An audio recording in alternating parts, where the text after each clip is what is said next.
Good morning.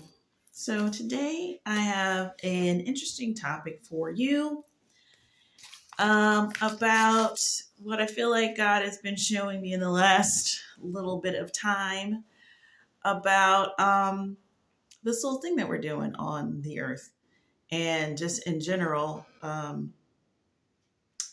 what this relationship between us and God is.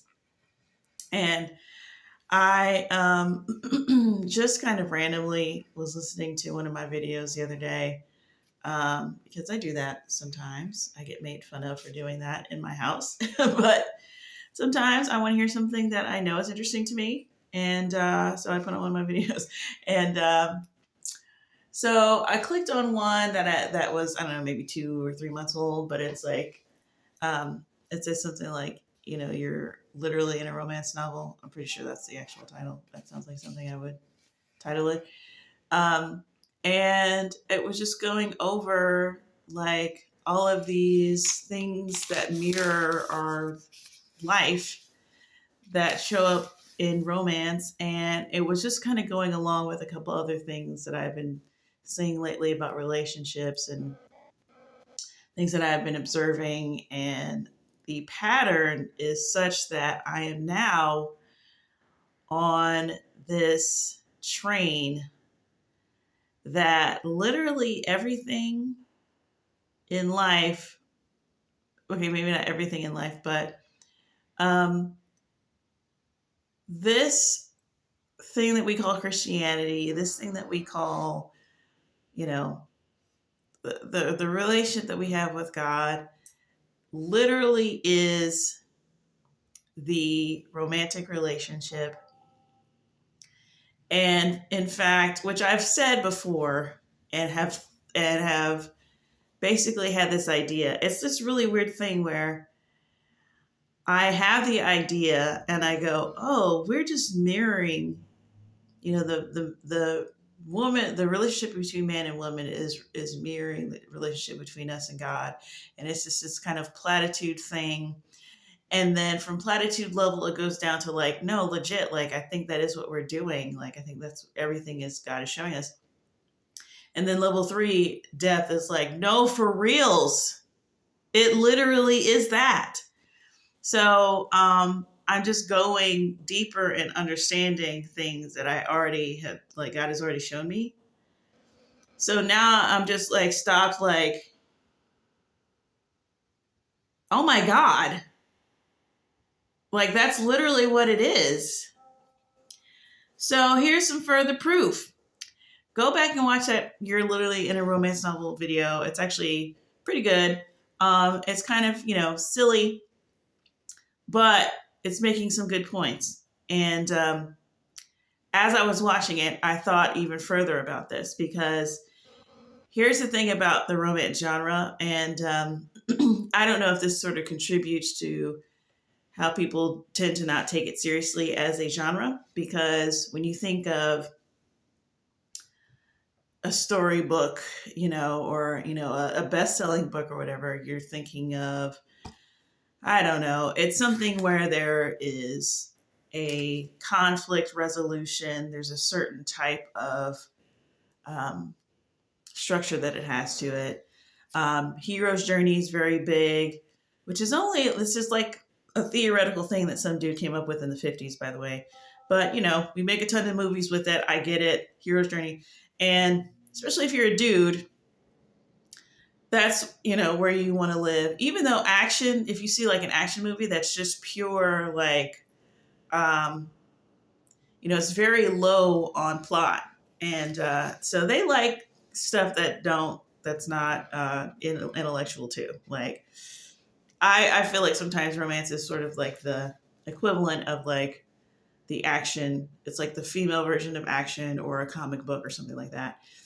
But as I was thinking about that, I was thinking about, um, the fact that the reason why romance isn't taken seriously is because the characters are guaranteed to be together by the end.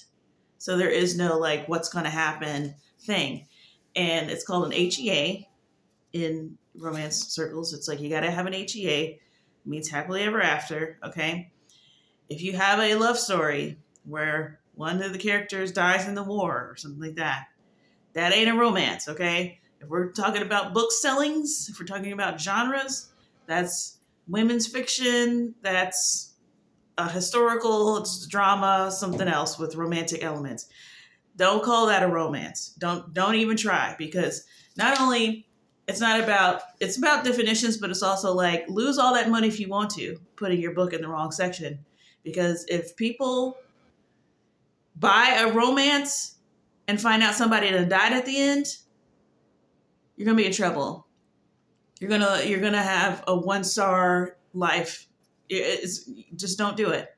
Make it something else. It's something else. Okay, that's how rabid and fervor driven this genre is.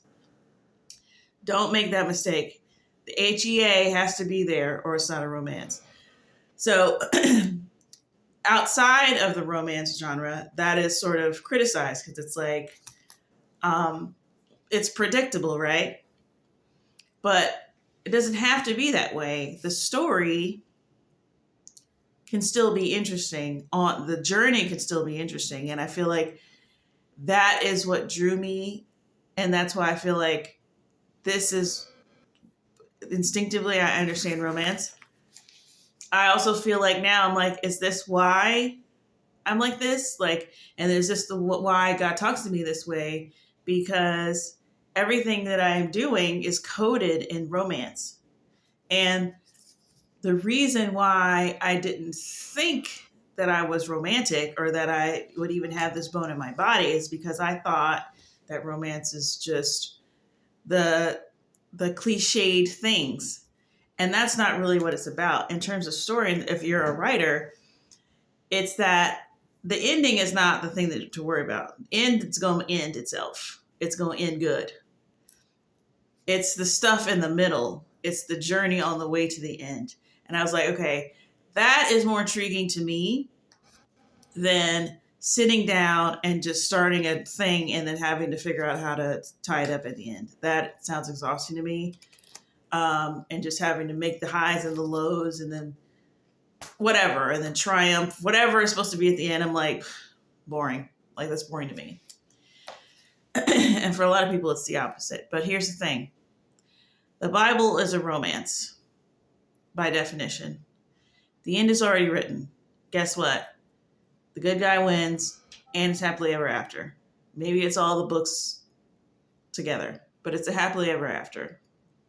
The stuff in the middle is what we're doing. So the Bible's a romance. By extension, this whole thing's a romance. Okay? It's already, Revelation, it literally ends and they live happily ever after. Like, that is the end of Revelation. So, and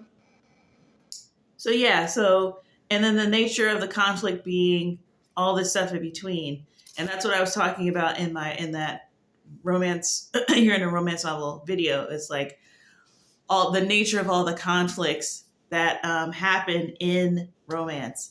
So I was like on the way to this revelation, like I was getting to it, because it was like, you have to come up with these creative ways to keep characters apart for an entire book. If they are supposed to be, if they are so perfectly matched, so, they're meant to be together and they're soulmates, then why is this only 1 chapter long? So you're coming up with things. There's sometimes it's enemies to lovers. They start out hating each other and then they realize they love each other. Sometimes it's, sometimes there is an historical element and, maybe they were childhood whatevers and then he goes off to war. Sometimes it gets even deeper than that. And then he has amnesia and then, or whatever. She has amnesia. Amnesia is a big thing. We love amnesia. Actually, I haven't seen that. Like that used to be a thing, kind of goes in trends and stuff. I'm trying to think of what a trend is right now. In books. And I don't know, it just depends on the genre. I'm reading a lot of like epic fantasy right now because I don't know. I read one book, one that I really loved, and that's usually what happens is you read one that you really love, and then you're trying to just recreate that as much as you can, and you never can. But um, I just like when there's I typically don't like it because they're very long, very drawn out. They got fake worlds that you don't care about. It's like, okay, I get it. But it's worth getting to the, whatever the stakes are that you like or whatever. But anyway, the point is, it's all about the nuggets, the meat, the stuff in the middle. It's not about hitting the highlights and hitting the, the fight montage and the whatever else is in the other books that I don't know. Literally, if it's not romance, I don't know what it is. So, so the nature of the conflict is very similar. Then I was thinking about marriage and just the fact that it's the closest identifier or the closest equivalent to our relationship with God, not only just in the way that it works in the sense of like when you become a Christian, you sort of are making this binding covenant with God, and then that's where you get this once saved, always saved, because it's like you accept Christ and then you become a believer and you become born again, and then that is your life, and then you are letting certain things go and accepting other things, and you become an heir and you get all of this you inherit stuff, and then the Father loves you because you love the Son, and all of these things, these parallels. But like literally though, when you think about it, because and then you've got God the Father, like God, if you look at all the ways that he refers to his people or refers to you, there's him being a father, there's Jesus being a priest, he sticks closer than a brother, he's a friend, he's a shepherd. You've got all of these stations, right? And all these relationships. And so it's more than just he's this to you. He's all these things to us, And then you think, okay, well, what relationship on earth mirrors that? Because you think there isn't one. It's like, oh, well, there is a shared thing. You've got a friend, you've got a coworker, you've got a brother. Sometimes your brother's your coworker. Sometimes your best friend is your brother or whatever. But for the most part, like everybody has their category except for the person that you marry. The person that you marry, there's a romantic link to them, but and yeah, it's good to have a lifelong whatever, but most of us are going to go through phases, and 10, 20, 25 years in, 30 years in, this person is now, it's almost sibling like. You're walking alike, you're talking alike, you're looking alike. At times it's a best friend situation, even during the romantic stages. So we see, sometimes you're just, I'm trying to like think of as many as I can, but this is the only relationship that sort of takes on like so many different, like the fact that you're both strangers, you're both unrelated strangers, ideally, you're unrelated strangers, and then suddenly you come together, and now you are creating this link of people. Just like there's nothing bonding you guys until there is. You shake hands on it. You just agree to do this thing together. And now through that agreement of two non-related people, two timelines, you've got a single timeline that's forever chained together forever. So there's that, okay? Then I was thinking of just like the fact that this can be proven even with people in the world who don't believe in anything, but just the fact that the marriage relationship basically looks the same, and people try to go in and change it. Some, same sex, 3 people, adding, sister wives, whatever. They try to, well, there's got to be, because some people are just determined to say, like, well, there's got to be some different way to do this. I'm of the firm belief that marriage was ordained by God. Number one, because what man would come up with this? A man in and of himself is just not going to do this system. Secondly, what woman would come up with this? Like, no one would come up with this on their own. And it's something that we just agreed to do. And even when we try to go outside of our traditions, it's such a hot mess. You might find a couple of success stories here or there that are probably just hiding the worst of it or the weirdest of it. But this is what we're doing. Man, woman, babies, family. That is what it is, right?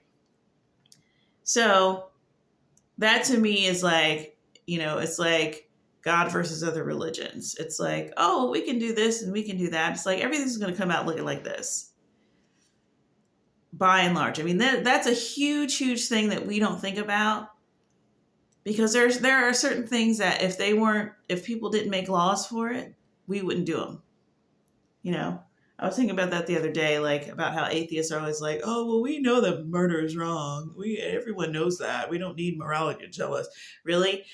Let the courts take that off the books. Let the courts say, actually, murder's fine. We're not going to even look at it anymore, and see how many people know intrinsically if murder is good or not. But something like marriage, we're going to keep doing. We're always going to do it. Even if it's wilderness time. This is why, people who try to talk about, oh, well, we can't, our relationship isn't, recognized, we're just second-class citizens because we can't get married. It's like, who can't get married? Go get married. Why do you need the legal system to recognize your marriage? And aside from, getting put on your insurance and all that crap, I'm talking about like actual tears of just like, oh, we can't get married. Okay, well, slaves were getting married even when people didn't think they were people. They called a jump in the broom. And they jumped over a broom. Yay, you're married. Woo, they had ceremonies. So this is something we don't even have to do, need to do. No one needs to tell us to do it. We're doing it. And then you think about like the natural boundaries of relationships. And then I was like, okay, if we start thinking of God's laws, like nobody wants to get into the laws. And I find it so funny, actually, now that I'm thinking about it, that this is kind of the first thing that people bring up to you is like, they want to go over the fine print of it because it's a relationship. Like this is, if you look at it like that, then you can understand better like God's rules. Cause it's like everything like is, reading it. It's like trying to read something that's on a piece of paper that's supposed to be a ball. It's like, you're looking at the laws of God like to do a checklist of things. It's like, I bet you if you frame this in a relationship, guess what? Is cheating allowed in your relationship? No, it's not. Is the person, if there is cheating in the relationship and you stay with that person and that person continues to cheat on you, like,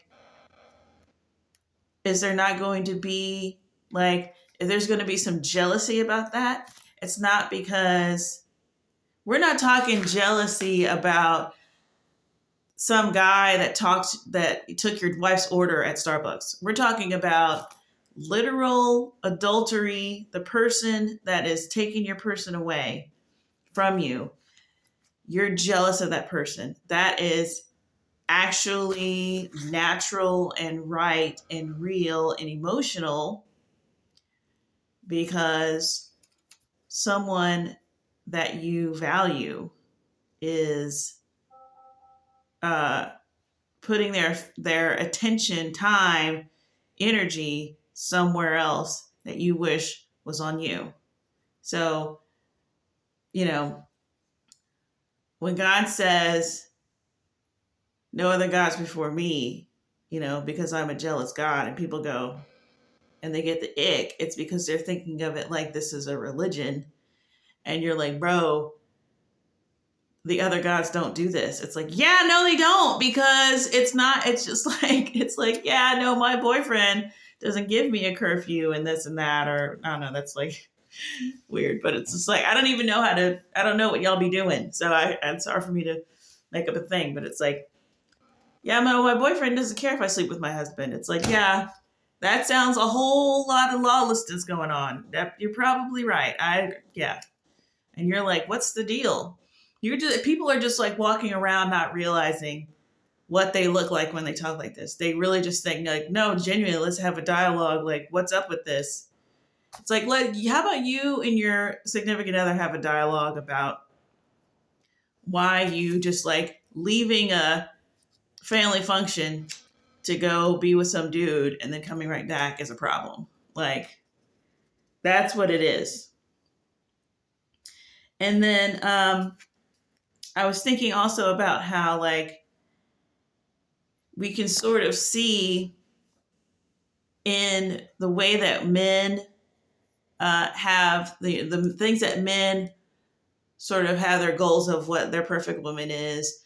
The advice that they would give a woman who's looking for, somebody, and just the way that their role in relationships, all of that, it differs from the woman. I mean, that's clear. And they both sort of encompass the way that God is. Like, I can see both things in both genders and both roles and both in the complaints and the things that they have to stay away from and all of that stuff. So like, I think in a video like maybe 2 videos ago, I was talking about how I was watching this lady and she was talking about how she does the Coraline test on men, and it's like she puts on this movie that's like weird, and to see if they, because if they're like, oh yeah, that's my favorite movie too, and they're just saying that, and then she like leaves to see if they're really paying attention to it. And like, I told my husband that, he thought it was ridiculous, but and I'm not saying like the Coraline test is perfect. I'm just saying like that the test itself is bringing out something that women need to really want to be sure of before they get in a relationship with a guy, because we want to actually commune with someone. We want to have a relationship with someone. We want to have fun. We want to communicate. We want to hang out. We want it to be pleasurable in the downtime. Like, and men typically aren't thinking on this sort of minutia level. And that's another thing that I've been meaning to make a video about, and I couldn't find a way to fit it in. But really quickly, what I seem to understand about like what each person does in the relationship, it's like men are focused on the big major things.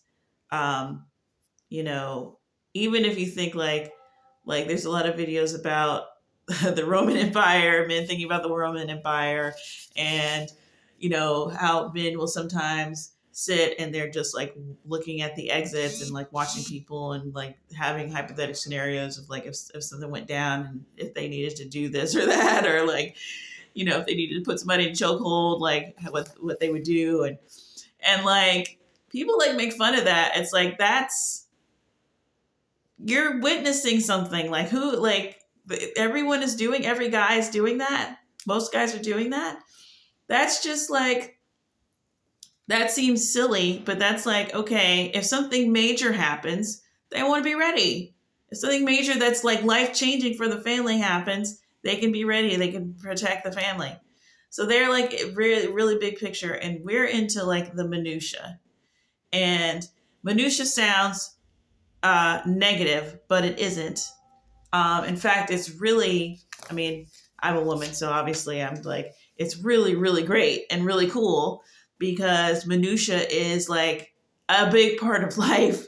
And especially when you're living, when you've been living in a peaceful era as long as we have, I think this is what's causing the rift because the things that men are better at are just not really needed as much.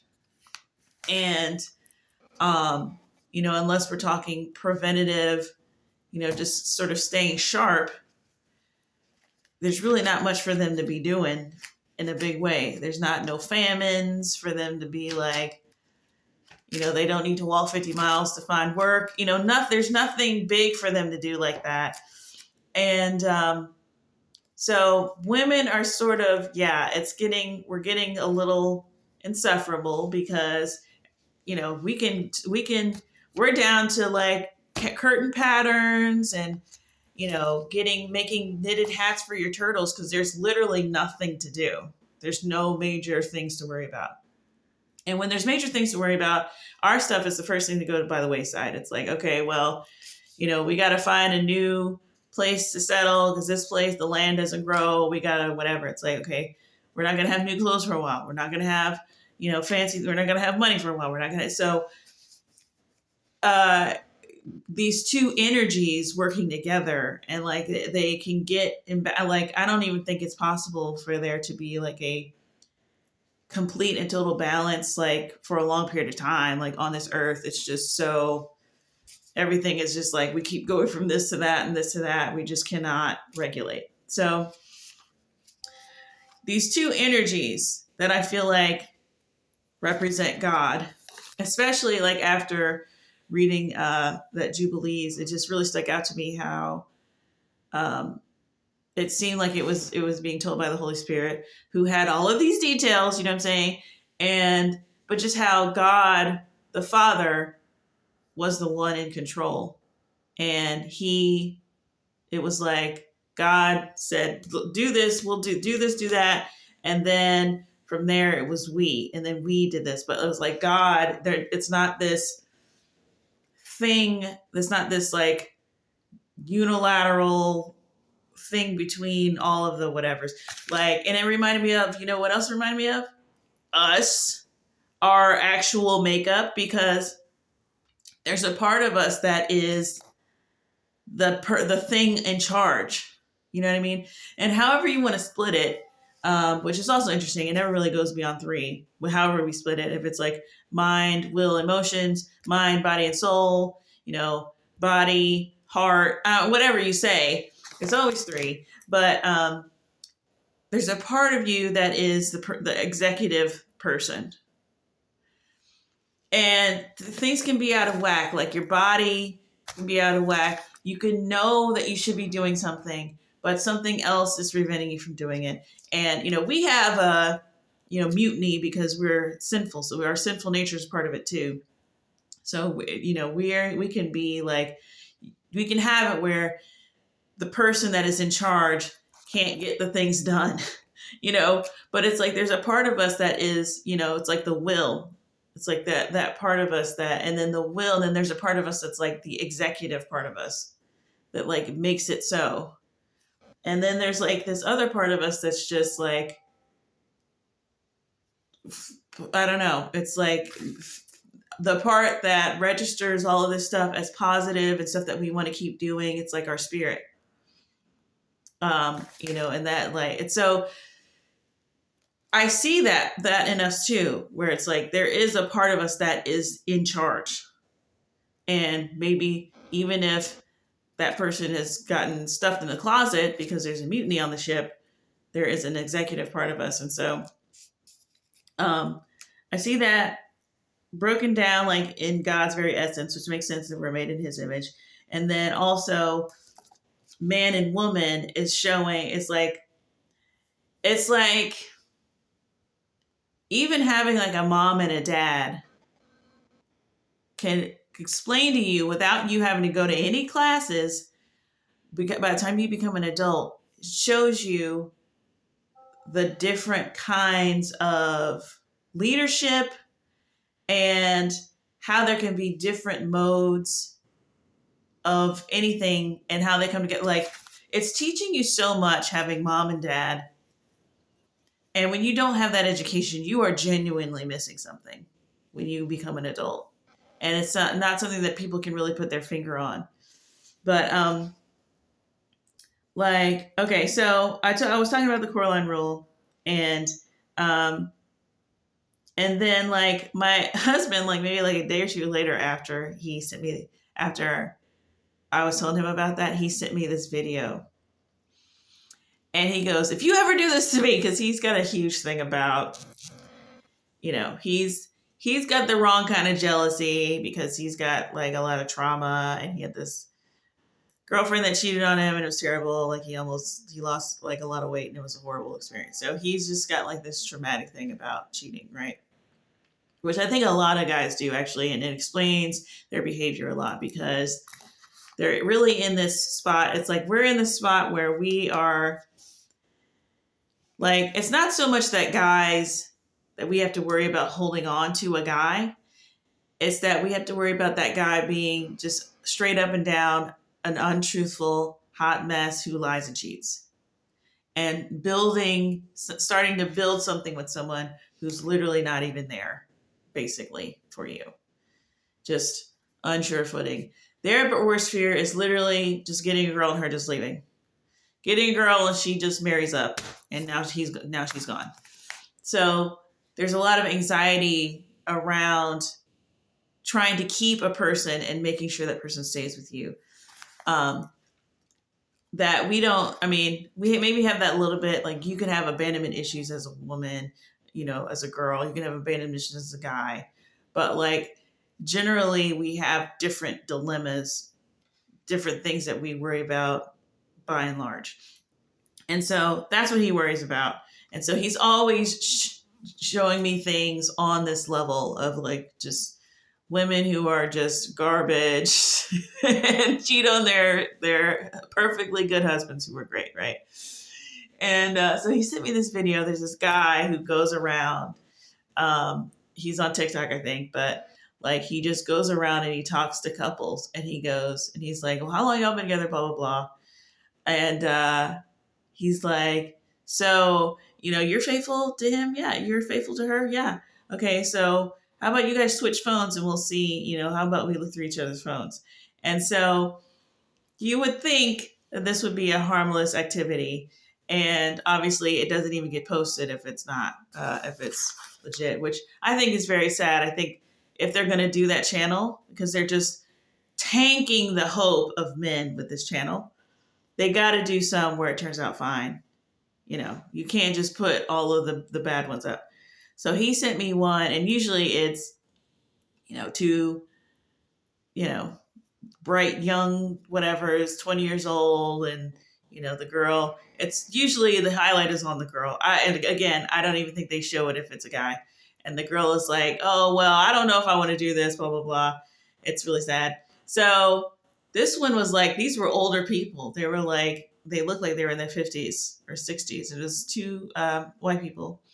And they switched phones, and I don't know, the wife seemed a little nervous, but she switched it. And then, the guy was looking through it, and he was like, who's so-and-so? And she was like, oh, he's a friend. And basically we find out that, she's talking to some guy or whatever. And obviously it's embarrassing. It's on a camera. It's not meant to be flattering. It's whatever. And of course the comments are just like, that's it. There's no point in getting married. Like, forget it. Like it's like, and then just the shock and awe because it's late because these people are older. And of course me sitting there, I'm like, well, if they've been married 30, 40 years and she's been washing his drawers and we don't know the whole story. He's probably like a hot mess. He probably hasn't listened to a single thing she said since 1997. Like, we don't know what this relationship is. All we see is her blunder or whatever. But as I was thinking about it, aside from my, I always gotta advocate for your gender. You know what I'm saying? But also like just seeing enough hot mess stories, you're like, it doesn't even necessarily need to be more to the story. The story that was just the first thing that I went to, but I was just like, this is the thing that God is talking about. This is what God is doing. But we naturally do it. Like men naturally do it. Like, because you look at that and you go, so you're saying that all of those years, all those lifelong years of love, who knows how long, if that person's in her phone, I'd imagine that's as new as the phone is. But let's just say that she lived a whole life of faithfulness. And then, the kids are gone, everybody's graduated, house is paid for. She goes and finds a relationship. Nope, it still doesn't count. I don't care how good you want to make her look. It's adultery, blah, blah, blah. So what you're saying is a sin is a sin. And it's a sin? It doesn't matter all the good that you did. You're sinful. Is that what you're saying? I think that's what you're saying. So I was like, wow, men are doing this. Men are doing this whole thing about holiness, and they don't even know that they're doing it. They're not even Christian. They're just doing it. I was like, that's so funny. And I'm not saying like it's valid. As soon as you put it in human terms, it becomes like, or relationship terms, it becomes like obvious. Now, do women still have an issue with that? And that's why they're all off the rocker right now? Yes, they do. But at least you can see where that aspect of it comes from. So, and typically, I don't know, maybe I'm just making that up, but a lot of the people that you see who have an issue with that particular aspect of God, about how like we're sinful and it's just like the tiniest sin can send you to hell and all this stuff. Typically it's women, but it's a lot of men too. So yeah, it's like somebody bring that up to them. It's like if your wife cheats on you, you've been, 40 lovely long years, and you look in that phone, is she a cheater at that point or no? Is she just, that one little dot doesn't make her not a cheater? So God has taken steps to, we've already talked about the steps that God has taken to redeem us, but people have issue at all with the idea that one sin is going to just do you in. And it's like, yeah, we think of that in terms of religion. Think of it in terms of a relationship. And now see what that is. And see it. And basically, like somebody would say that, and I just thought about this while I was talking, like the idea of holiness. We hear holy and we hear holiness and we hear holier than thou, and we think we know what holy is. And then when you look at the definition of what God calls it, and it says it's called to be set apart. It just means to be set apart. And you think, well, there's got to be more to the concept because we've got this whole thing in our brains about it. It's got to be more than just being set apart. And it's not. And I think what's happening is like that relationship that I was just describing, where the woman cheated on the guy, after however many years of marriage. Some would say that her behavior was unholy. The marriage, the being faithful is the holiness part. And maybe you could sort of say that, but with the holiness part, the holy thing about it is the relationship itself. You picking a single person and then being like, I love this person above all other people. I am focused and I am committed to this person above all other people. That is holiness. The marriage is the holiness, because this thing that we take for granted and we just think it's about, well, you just find that special person and, because they've taken the bands off of what marriage means and all of this stuff. And it's not like marriage is just now getting abused and done wrongly, but we're just doing it in a particular way now that we just never got a chance to do it but back then. Now that divorce is a thing that can be done very easily, birth control, longer lifespan, all of these things that are coming together and conspiring to make this sort of hot mess marriage issue. It just hasn't been able to be done before. Yeah, selling off your 8-year-old daughter to some dude for money, that also was not what God meant for it to be either. But right now it's giving idolatry. Like, it's very idolatrous type of situation. And this idea that you sort of will get it all out of your system so you can devote all your stuff to a person, which is really just some idea that we came up with and we have no idea if it works, and it's looking like it doesn't. It might work for like 20 to 25% of people, which is what I call the 20 to 25% rule. You say something that's like, yeah, this is a hot mess, it doesn't work. You're going to find 1 in 5 people, 1 in 4 people that it works for. And it's going to give you hope that it's going to work for you too. And it's like that works for them because of their Myers-Briggs. That has nothing to do with if this is going to work at large as a whole. It's like I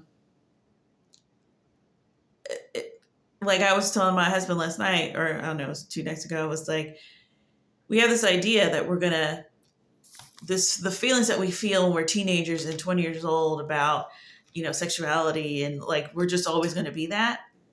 And just logically speaking, just practically speaking, that's not possible. Like, that, but like in your 20s, you are just in a fog, and you just think you're so in the present moment. 40 is so far away. What are you even talking about? So that suggests that you have reserves that are only yay big. It's just like when people take drugs and they basically use up all of their like receptors that can like register like joy and like everything that's responsible for like productivity and doing a good job and like feeling, the reward system when you do something you're supposed to do or that you have to do and you've accomplished, and you just burn all that up. And now you have no inner way to like trudge on this long life journey that you thought, oh, well, this is just going to be me. This is just a phase I'm going through and I'm going to get out of it. And you end up just using all of your brain stuff in the first 7 years of your adulthood. It's like what you're probably doing while you think you're getting this all out of your system so you can devote yourself to that person. What you're probably doing is giving away all of that enthusiasm and vigor and all of your best, most, blind, innocent, just admiration. You're diluting all of that and giving it out to all of these people. And so now you got the bottom of the tank for your partner. Now, again, 20 to 25% of people probably, they're so grateful and happy that they finally found the love of their life after all that crap that they can, stay devoted to that person. Or, they're just good people, so it's fine. But I guarantee you those people probably had, on the lower side of other partners, probably did monogamy, the monogamy thing, and not just this, depletion of every new feeling that you could possibly have, giving it out to strangers, and now you got nothing for the person that you say that you love. So it's like, my advice, if you know that you're going to want to be with someone, and you're going to want to be devoted to that person, hold on to your stuff. And that was my next point. I don't know, this is getting kind of long. I guess we can keep going. I mean, who cares, right? I've done like 2 hours before. So like when men give advice to women and we absolutely hate it, but they're right. And there's this whole thing of like advice that we absolutely hate but is correct. It smacks of the gospel and the religion that you know, the God that you know is true. That is like, that can't be that. So like men are constantly telling women not to sleep around, and we just go, well, that's a contradiction. You're a hypocrite. Blah blah blah. Well, they know exactly what they're talking about. They're literally telling you. Why would you not listen to what a man is telling you who has no skin in the game? And they tell you the type of guys to choose. You think it's boring. You're 22 years old. You think that sounds boring. Stability, boring. You know, some guy that's going to do this for you, whatever you want. Exciting, you want dangerous, which to me is like, that's like, you know, people who want, who are looking for like, you know, new age stuff that's like exciting and cool and tells you new information about the universe and stuff that's not just like boring and dry and just, it's boring and dry because people don't value, you know, it takes a while typically for people to value things like stability. And, you know, it's like when you get older as a woman and you're looking for a man and you hear 401k, you know, when you're 20, that doesn't mean anything to you. Do you know what I mean? You know, you're looking at, you know, police officers are like, oh, he's stable. He's working with the government. He's serving and protecting. He's wearing a gun. Like, you're not trying to date a cop at 18, like typically. So it's like, it's like your perspective. Yes, you get older, your perspective changes, but really what you come into what is correct and true and right, that you're not trying to hear earlier than that because you're an idiot. I mean, like, is there, how else do you explain that? It's like once you start coming around to the boring stuff, good stuff starts happening to you. Okay, that means that you rejected it earlier because you were dumb, and now you stopped rejecting it because you got smarter. And we don't have to like shame anybody about that. That's the process. But all that means is once you come into the knowledge of the truth, you start seeing a turnaround on things. Like it stops being this thing where, oh, things are good for a while and they stop being good. Like, or things are like high, super high, and then way down low. And then you got to do stuff. You got to go in deeper. You got to devote more to get that high again. And then that high starts not being enough. Like all of that stuff goes away once you start just doing the basic things that you know to be true, that your grandma and your mom have been telling you forever. So, and then like even women's advice where it's like, where women are always telling men to be themselves and men are like, yeah, no, that doesn't work. When they say that doesn't work, what they mean is like, that's not what women go for. Like they're looking at women as like this, you know, I don't know. We're like another animal. It's like cattle, horses, women, right?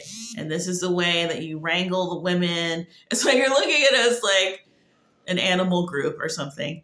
And if they see that it doesn't work on women, then they don't want to do that because they're trying to get women. They're not trying to get one woman that's going to like appreciate them, and they don't quite yet understand like what a woman can spot you. Like if you're being yourself, you're raising your flag, you're putting your alarm on, and you're going to get matches that match you. But they don't even want to find that woman yet. They don't want to find that woman too early because they want to go and do nasty stuff for a while.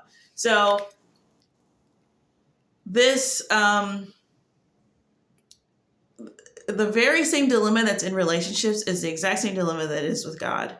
It's the exact same thing because Um, and the relationships thing is really great, a great way to look at it, because, this is not about, we don't need to quote the Bible. It's nothing religious in any way, but you can see, especially that thing where it's like a woman after 40 years of marriage, is she a cheater? It's like, yes, throw her out of the street. And women have these hard and fast rules too. It's like, if he's not doing this, kick him out and go to the next one. It's very like, and we can talk about if that's good or not, or right or not. But the point is,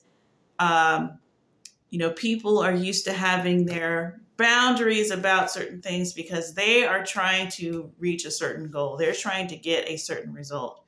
And if this person is not in alignment with that, they need to go. Because why? Because there's always hope that there's another person, plenty of people, in fact, plenty of fish in the sea, that you don't have to deal with this particular person.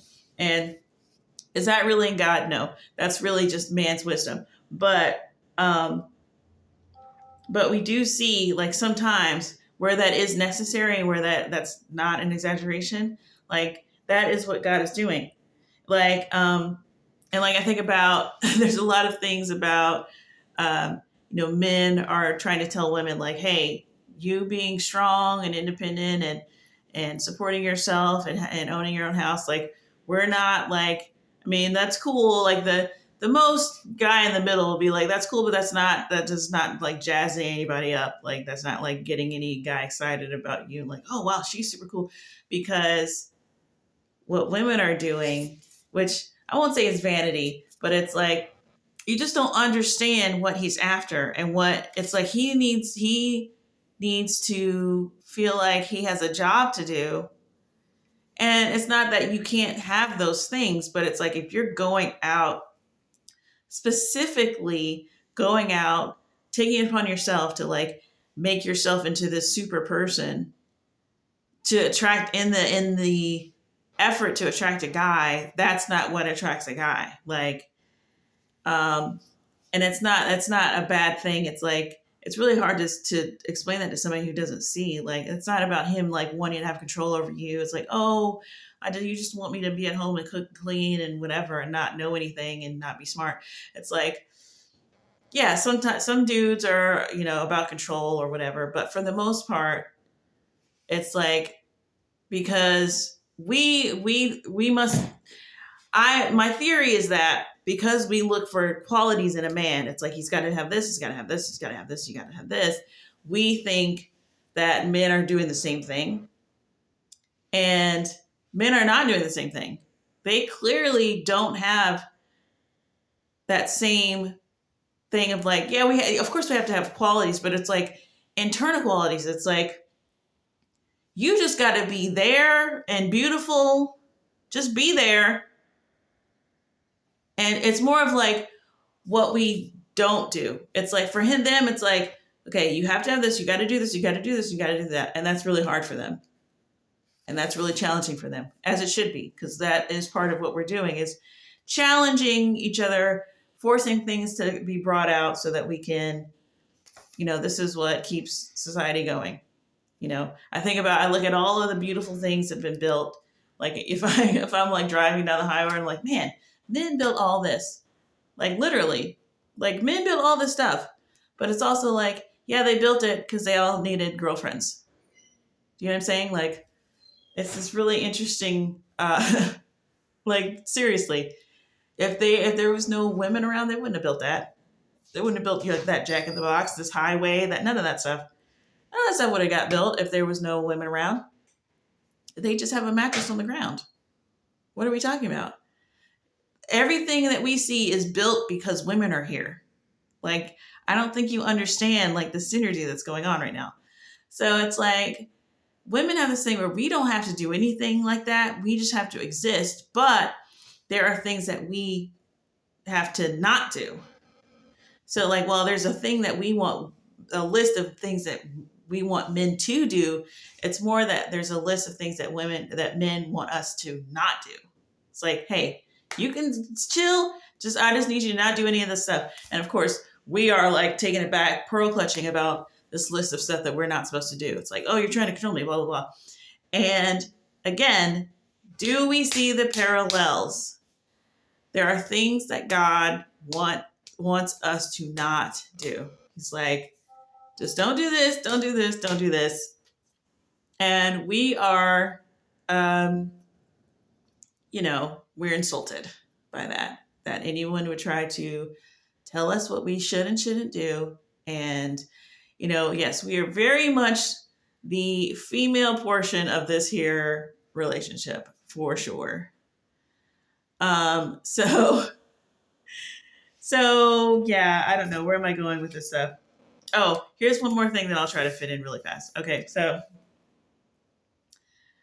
so I was thinking about this passage where it says, many will say to me in that day, Lord, Lord, did we not prophesy in your name? Did we not do this? And God says, away from me, I never knew you. And it freaks a lot of people out, especially if you're a believer, because you're just like, oh my gosh, is this going to be me? Like, it's very scary. And because you're thinking like, if these people who did things in God's name, who prophesy, like if you're really just genuinely thinking about what that looks like, if they prophesied in his name, if they did miracles, if they brought people to Christ, these are probably people that are highly praised in society and, Christian society, and people that we probably know and love. And these are people that God is saying, I never knew you. It's like, dude, then who has a chance? And there's a relationship parallel that I found in that. And I would equate that to the marriage where the woman literally does every single thing, and the man just rests on his laurels and just does golf and doesn't do any dishes and just lets the wife carry the whole thing, and then gets blindsided by the divorce. Because the whole idea of that whole passage is being blindsided. And it's scary, the idea that you could be blindsided by God and God being like, actually, you're not. And you have no idea, like he never told you.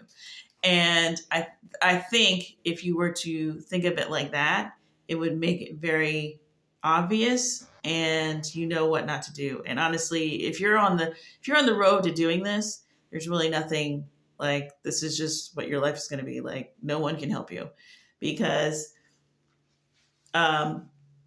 when you make it so that a woman like literally feels nothing, it's like, okay, well, I'm going to leave now because, I did that for 20 years. I did that for 30 years because even though everybody was telling me to leave, and even though everybody was telling me like, you deserve better, it's like, no, I put in this time. I raised our children, and you give nothing to the other side, but you don't. You've been told over and over, it's like, let's go to counseling, let's do this, let's go out, let's do something, like, I don't know how long I can do this, and you just let it go because she's making your life functional. It's like, that's another aspect of God. That's like, you're a Christian, you go to God, you pray, you do this, like, you read the word, you're preaching, like, whatever. It's like he's making your life functional. Every day you come home, your dinner's done. You're nothing is you're not. He's protecting you. He's doing his part of his job that he said he would do for you. He's keeping his promise. And you think, oh, well, this is great. Well, this is great. We're doing fine. It's like, yeah, you're doing fine because God is good. But so it's like, maybe I should check in. So when everything is going good, what do you choose to do? You choose to do absolutely nothing for your spouse. You do everything for yourself. And the longer, which I've talked about before in previous videos, it's like, the longer that you benefit from this, gratitude never enters your mind. You just think, oh, well, I deserve all this. I'm awesome. I don't know what goes through these people's minds, except for that their true nature is being shown to that other person, because when they go home at night, that's the person that knows how he treats people that he doesn't have to treat any type of way. It's like, oh, we're married. Once married, always married. So, yeah, that's the person that gets blindsided by the divorce papers. And it's like, well, whoa.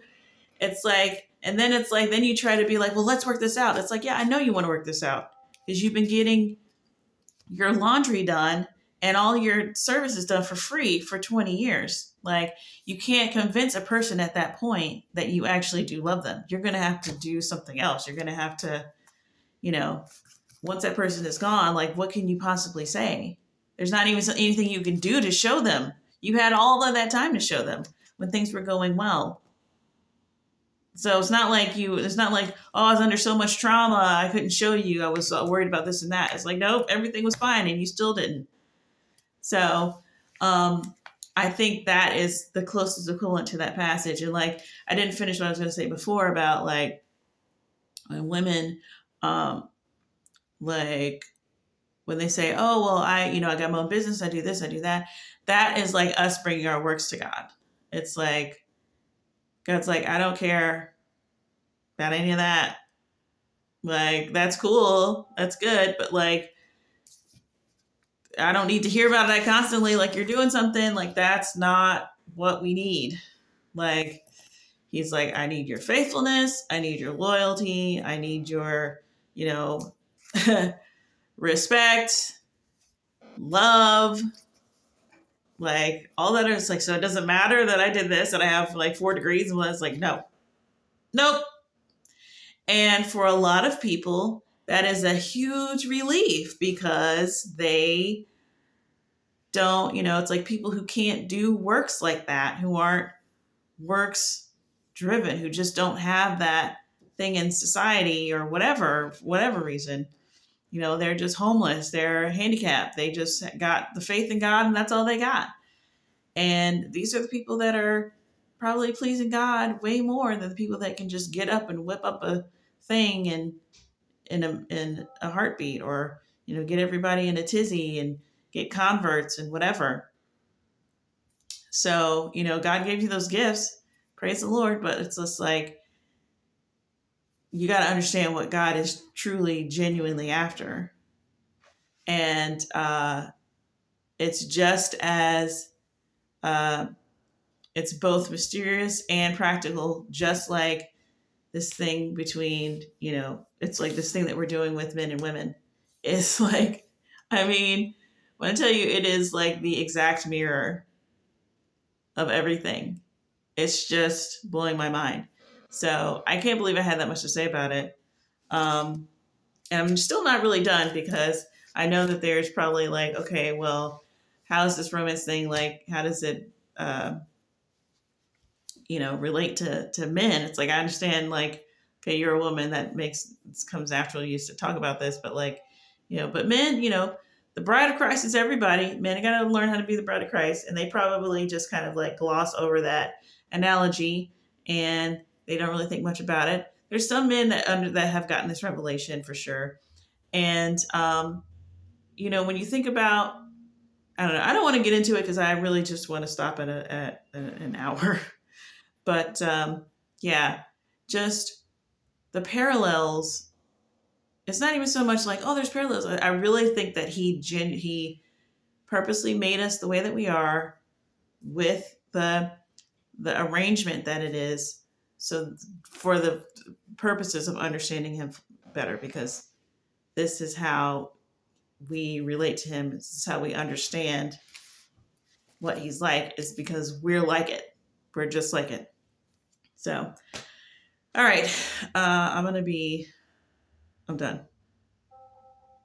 Yeah.